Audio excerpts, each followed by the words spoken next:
Welcome back to my channel. ఈరోజు recipe ఏంటంటే mutton head curry. మన సబ్స్క్రైబర్ అయితే ఒకరు అడిగారు, వాళ్ళ కోసం నా స్టైల్లో అయితే చూపించేస్తా. దానికోసం ముందుగా కుక్కర్ తీసుకొని అందులో ఆయిల్ వేసుకొని సన్నగా తరిగిన ఉల్లిపాయ, ఇంకా కరివేపాకు, అలానే పచ్చిమిర్చి కూడా యాడ్ చేసుకొని హై ఫ్లేమ్లో వేగనివ్వాలి. ఇప్పుడు అందులో సన్నగా తరిగిన టమాటా ముక్కల్ని యాడ్ చేసి బాగా మగ్గనివ్వాలి.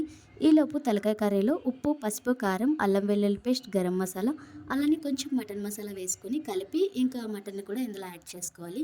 ఇలా యాడ్ చేసిన తర్వాత లో ఫ్లేమ్లో ఒక 15 మినిట్స్ పాటు మూత పెట్టి బాగా కుక్ అవ్వనివ్వాలి.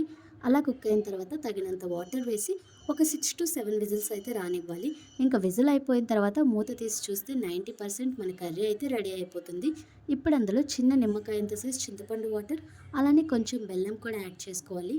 ఇంకా ఆ రెండు యాడ్ చేసిన తర్వాత హై ఫ్లేమ్లో పెట్టి ఒక 5 మినిట్స్ పాటు కుక్ చేస్తే మన టేస్టీ మటన్ కర్రీ, అదే మటన్ హెడ్ కర్రీ అయితే రెడీ అయిపోతుంది. ఈ వీడియో కానీ నచ్చితే నా ఛానల్ సబ్స్క్రైబ్ చేసుకోండి.